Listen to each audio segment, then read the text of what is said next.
Hello everyone.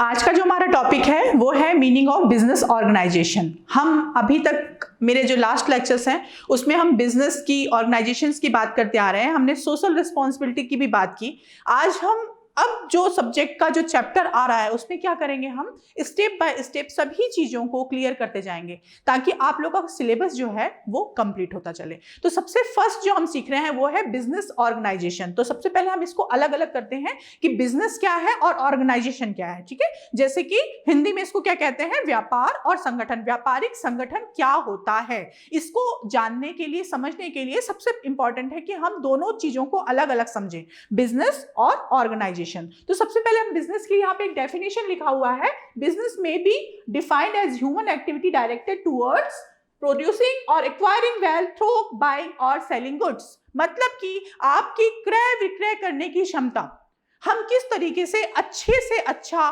क्रय विक्रय कर सकते हैं लाभ प्राप्ति करने के लिए। क्रय विक्रय क्यों किया जाता है, लाभ प्राप्त करने के लिए किया जाता है। तो जब भी कोई व्यापारिक संस्था किसी भी तरह का क्रय विक्रय करती है, लेन देन करती है, ऐसी बहुत सारी क्रियाएं करती हैं, वो सब किसके अंतर्गत आती हैं, वो व्यापार कहलाती हैं, व्यापारिक क्षेत्र के अंतर्गत आती हैं। ठीक है, किसी भी चीज का प्रोडक्ट बनाना, उसको सेल करना, किसी भी चीज को, वस्तु को खरीद करके उसको बेचना और उसके दौरान जो लाभ प्राप्त करना होता है, जो प्रॉफिट अर्न करना होता है, वो किसके अंतर्गत आता है, वो व्यापार के अंतर्गत आता है। अभी जो मेरे लास्ट लेक्चर है उसमें मैंने व्यापार का काफी कुछ डेफिनेशन आप लोगों को दिया हुआ है, इसलिए आई थिंक मैं समझती हूँ कि आप लोगों को व्यापार के बारे में अच्छे से मालूम हो गया होगा। फिर भी ये चीज क्लियर कर दूं कि लाभ प्राप्त करने के उद्देश्य से जो भी क्रियाएं की जाती हैं, जो भी लेन देन किए जाते हैं, जो भी क्रय विक्रय किए जाते हैं, वो व्यापार के अंतर्गत आते हैं और इसी को हम व्यापार कहते हैं। अब यदि हम संगठन को लें,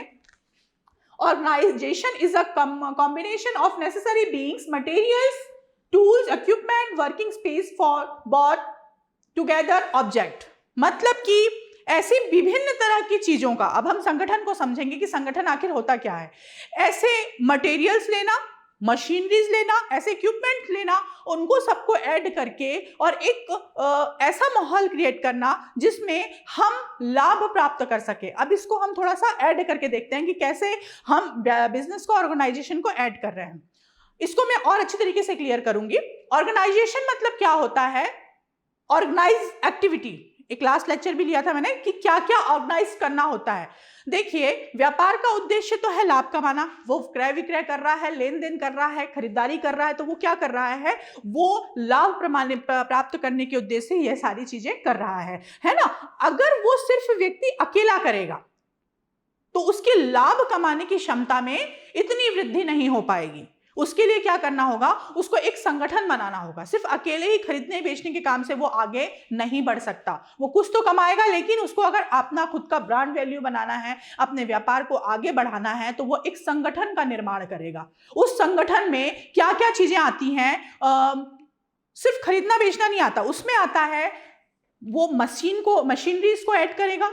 ठीक है, व्यक्तियों को, मैन पावर को, ऐसे इक्विपमेंट्स को, रॉ मटेरियल्स को, ये सारी चीजों को जब ऐड करता है और उसको किस तरीके से वो प्रोसेस में लाता है, ये चीज हम उसके संगठन के अंतर्गत आता है। संगठित करना मतलब ऐसी सारी चीजों को संगठन करना, ऐसे सारी चीजों को एकत्रित करना जो कि उसके व्यापार के लाभ प्राप्ति के उद्देश्य को पूरा कर सके, कंप्लीट कर सके, बढ़ा सके। चाहे इन संगठन में उनको बहुत सारी चीजों का मिश्रण करना होता हो। सबसे पहले वो पूंजी की व्यवस्था करेगा, मशीनरीज की व्यवस्था करेगा, रॉ मटेरियल्स की व्यवस्था करेगा, ऐसी बहुत सारी भिन्न भिन्न तरीके की चीजों की व्यवस्था करेगा जो कि उसके व्यापार को आगे बढ़ाने में, उसकी व्यावसायिक चीजों को में लाभ प्राप्त करवाने के लिए बहुत ही इंपॉर्टेंट है, बहुत ही महत्वपूर्ण है। ठीक है, तो अब हम इसको थोड़ा एक डेफिनेशन के मतलब एक एग्जाम्पल के माध्यम से हम समझते हैं व्यापारिक ऑर्गेनाइजेशन। ठीक है ना, मतलब बिजनेस ऑर्गेनाइजेशन को।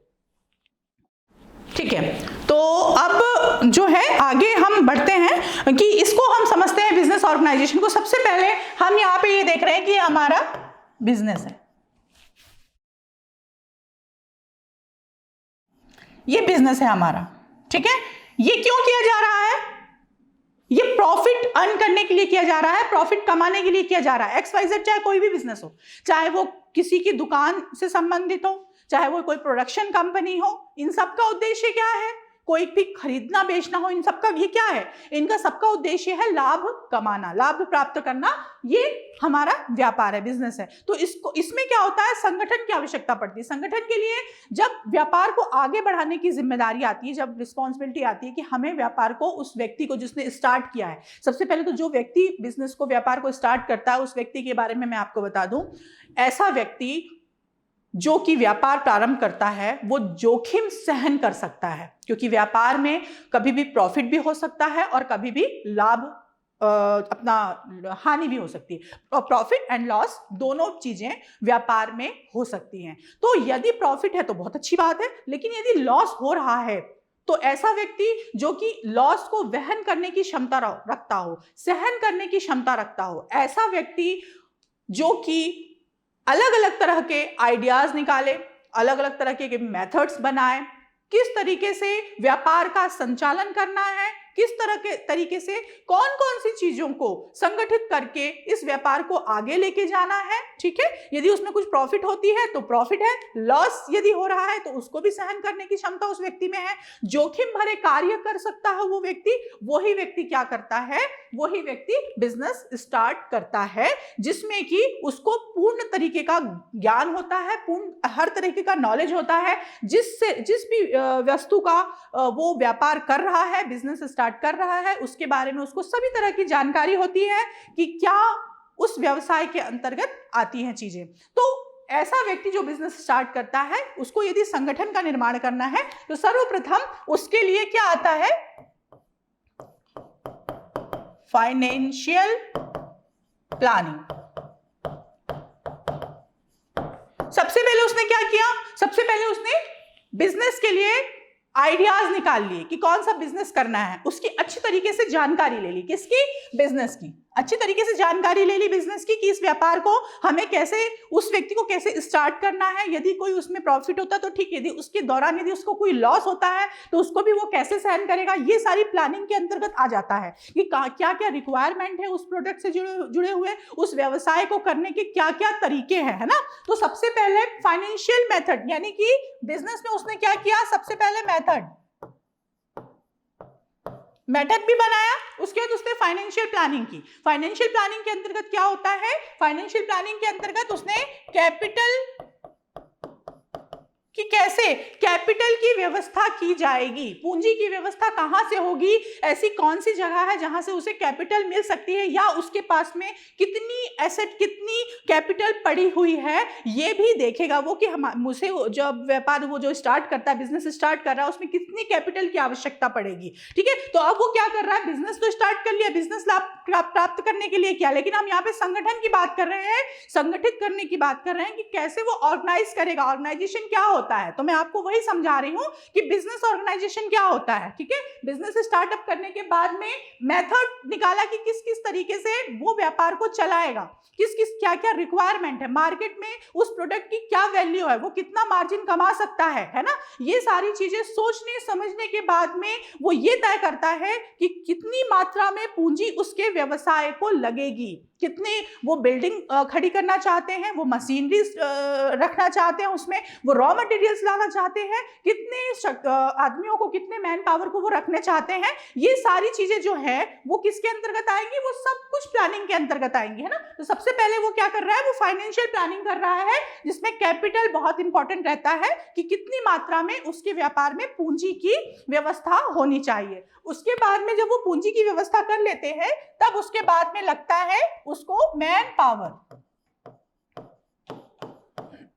समझते जाइए बस आप, मैन पावर। इसके बाद में मैन पावर मतलब कि यदि उसकी कोई प्रोडक्शन कंपनी है या कोई शॉप है तो उसमें कितने आदमियों की आवश्यकता पड़ती है, कितनी मात्रा में व्यक्तियों की ऐसी आवश्यकता पड़ती है जो कि उसके काम को सपोर्ट कर सके, सहयोग दे सके, चाहे वो प्रोडक्शन हो, चाहे कोई माल सेल करना हो, ऐसे कितने व्यक्तियों की उस व्यक्ति को आवश्यकता पड़ती है जिसने व्यापार स्टार्ट किया है। तो ये उसका जो है डिसीजन रहता है कि कितने आदमियों की उसे आवश्यकता पड़ेगी। ठीक है, उसके बाद में कुछ चीजें ऐसी होती हैं, देखिए कभी कभी क्या होता है कि जो हमारा मैन पावर है वो उतना तेजी से काम नहीं कर पाता है, जितनी उतनी उसकी व्यक्ति की क्षमता होगी वो उसी आधार पर काम कर पाएगा। तो इसके लिए यदि उसे ज़्यादा प्रोडक्शन बढ़ाना है, यदि कोई प्रोडक्शन कंपनी उसे ज़्यादा प्रोडक्शन बढ़ाना है, तो उसे किसकी हेल्प लेने की आवश्यकता पड़ेगी? मशीनरी की हेल्प लेने की आवश्यकता पड़ेगी, है ना।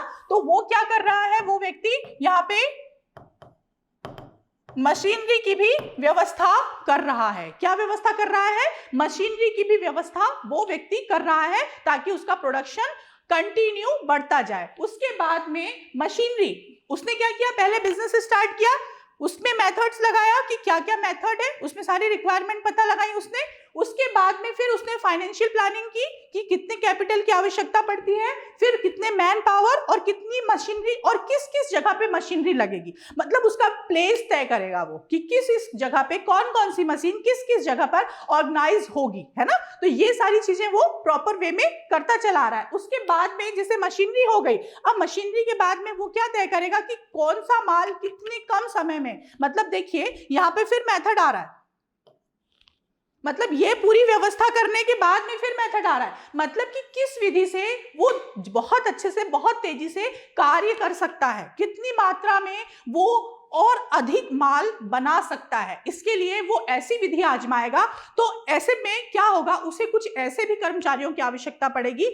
जो इस चीज का अनुभव रखते हैं, जैसे हमारे इंजीनियर्स वगैरह, ठीक है। तो हम जो वो व्यक्ति है जिसने बिजनेस स्टार्ट किया, कुछ ऐसे अनुभवी व्यक्तियों को अगर वो खुद कर सकता है तो ठीक है, नहीं तो अन्यथा किसी ऐसे भी व्यक्तियों की उसको जरूरत पड़ सकती है जो कि ऐसी विधियां निकाले, ऐसे मेथड निकाले कि वो सेल और परचेज दोनों चीज में काम आए और प्रोडक्शन में भी काम आए। मान लीजिए कि प्रोडक्शन है तो ज्यादा मात्रा में कैसे हो, किस विधि से हो, इस चीज की जानकारी जो है वो अपने मालिक को दे सके, ठीक है। तो ऐसे कुछ व्यक्तियों की आवश्यकता पड़ती है, इसमें मैन पावर हमारा काम आ जाता है। तो मेथड्स, ऐसी ऐसी विधियों को निकालना कि किस तरीके से ज्यादा प्रोडक्शन हो सके, किस तरीके से ज्यादा क्रय हो सके, क्योंकि एक व्यवसाय क्या चाहता है, ज्यादा से ज्यादा लाभ कमाना। तो उसके लिए क्या क्या होना चाहिए, उसके लिए यह होना चाहिए कि भाई यदि वो सिर्फ ट्रेडिंग का काम कर रहा है, व्यापार कर रहा है, सिर्फ माल को खरीदना बेचना कर रहा है, तो जब माल को वो खरीदता है तो वो कितने कम दाम में खरीदे और उसको कितने अच्छे से बेच सके, कितने अच्छे दाम में वो बेच सके,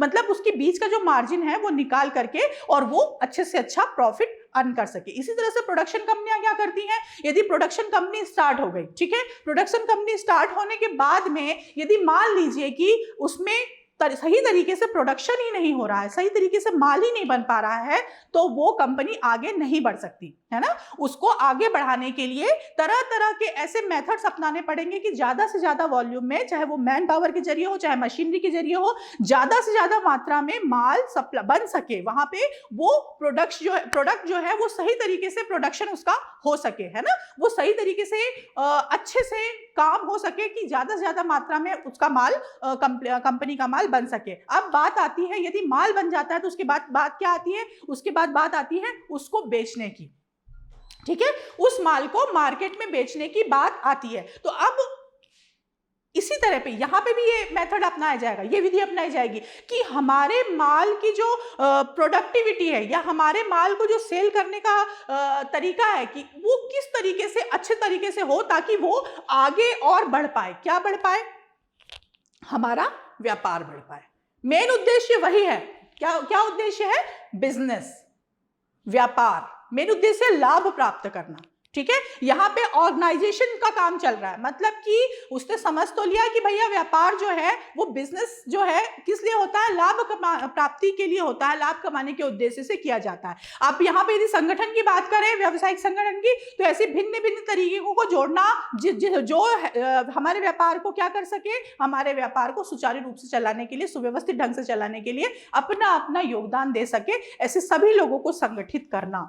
आप समझ रहे हैं क्यों संगठित करना, ताकि व्यापार आगे बढ़ सके, लाभ प्राप्त कर सके, सही ढंग से सुचारू ढंग से चल सके और वो निरंतर आगे क्षेत्र में बढ़ता जाए, ताकि उससे बहुत सारे लोगों का विकास हो सके। बहुत सारे लोग, विकास कौन कौन से, जो सभी लोग उस व्यापार क्षेत्र में जुड़े हुए हैं। उस व्यापारिक क्षेत्र में कौन कौन जुड़े हुए हैं, वहां के कर्मचारी, खुद वो व्यापारी, दूसरा कर्मचारी, और उसके बाद में समाज के कुछ ऐसे लोग जिसको उस व्यापार की आवश्यकता है, उस व्यापार की रिक्वायरमेंट है। तो आप समझ रहे हैं कि मैं क्या बोलना चाह रही हूं कि क्या होता है बिजनेस ऑर्गेनाइजेशन। ये समय समय पर एक चीज तय है कि सबसे पहली बात तो व्यापार जो होता है वो बहुत ही जोखिम भरा होता है ना। इसमें सबसे पहले व्यापारी को ये क्षमता होनी चाहिए, व्यापारी जो व्यक्ति है जो व्यापार स्टार्ट करना चाहता है उसके पास में ये क्षमता होनी चाहिए कि वो जोखिम को भी वहन कर सके और सारी जानकारी, सारे अनुभव वो ग्रहण किया हुआ व्यक्ति हो या तो जोखिम उठाने वाला व्यक्ति हो, क्योंकि व्यापार लाभ भी देता है और हानि भी देता है, ठीक है। लेकिन हानि कम हो सके और यदि हानि हो रही है तो उसको वहन किया जा सके, उसको कंट्रोल किया जा सके, उसे ठीक कर किया जा सके। जैसे मान लीजिए समझ में आ रहा है, हमें पता चल रहा है हमारा अकाउंट मेंटेन हो रहा है, ठीक है, यहाँ पे हम ऑर्गेनाइज कर रहे हैं, हमारा अकाउंट जो है वो मेंटेन हो रहा है। अकाउंट मेंटेन हो रहा है तो उसके थ्रू हमें क्या पता चलेगा कि हमारी कंपनी में कितना प्रॉफिट हो रहा है और कितना लॉस हो रहा है, ये भी हम ऑर्गेनाइज कर रहे हैं। हमारे जो फाइनेंशियल मैटर है वो कैसे पता चलता है? हमारा फाइनेंशियल मैटर पता चलता है हमारी कंपनी के अकाउंट मेंटेन करने के दौरान, ठीक है। अकाउंट मेंटेन करने के दौरान क्या होता है, हमारा व्यापार का प्रॉफिट एंड लॉस पता चलता है। तो जब हमें पता चल रहा है कि हमारे व्यापार में यहाँ पे हमें लॉस हो रहा है क्योंकि हम अकाउंट मेंटेन कर रहे हैं, तो हमें पता चल रहा है कि हमारे इस व्यापार में यहाँ पर इतना लॉस हो रहा है, इतना प्रॉफिट हो रहा है, तो हम क्या करेंगे, प्रॉफिट को बढ़ाने की कोशिश करेंगे, उसके लिए नई नई विधियां अपनाएंगे। और अगर हानि हो रही है तो उसको भी कंट्रोल करने के लिए ऐसी कौन सी विधि है, ऐसा कौन सा मेथड है जिसको हमें अपनाना चाहिए, इसके लिए हम वर्क शुरू कर देंगे, इसके लिए हम कार्य शुरू कर देंगे। तो हमारा ये मेन जो मैं चीज समझाना चाह रही हूं कि भाई बिजनेस मेथड, ठीक है, कौन कौन सी विधियां अपनाई जानी चाहिए। फाइनेंशियल प्लानिंग मतलब कैपिटल हो गया अपना, ठीक है। उसके बाद में मैन पावर आ गया कि किस तरीके से मैन पावर आते हैं। उसके बाद में मशीनरीज हो गई, ठीक है, कि किस तरीके से मशीनरी जो है शुरुआत उससे की जा सकती है, अच्छे से अच्छा प्रोडक्शन हो सकता है। मशीनरी एक ऐसी चीज है कि यदि किसी भी प्रोडक्शन के लिए, प्रोडक्ट बनाने के लिए यदि उसको लगा दिया जाए तो उसमें बहुत ही बल्क में, बहुत ही अच्छी मात्रा में प्रोडक्शन हो सकता है, ठीक है। तो अब मैं ये समझा रही हूँ आपको कि भाई आपने दोनों चीज को देखा कि बिजनेस और ऑर्गेनाइजेशन मतलब किस तरीके से उसने ऑर्गेनाइज किया है ना, कितने मैन, कितनी मशीनरीज, किस तरीके से एक्टिविटी करवानी है उसको, कौन से मेथड है, ये सारी प्रोसेस जो है बिजनेस ऑर्गेनाइजेशन के अंतर्गत आ गई। तो मैं आशा कर रही हूँ कि आपको बिजनेस ऑर्गेनाइजेशन जो है वो समझ में आ गया होगा। फिर नेक्स्ट लेक्चर में आगे की प्रोसेस कंप्लीट करते हैं। Thank you very much.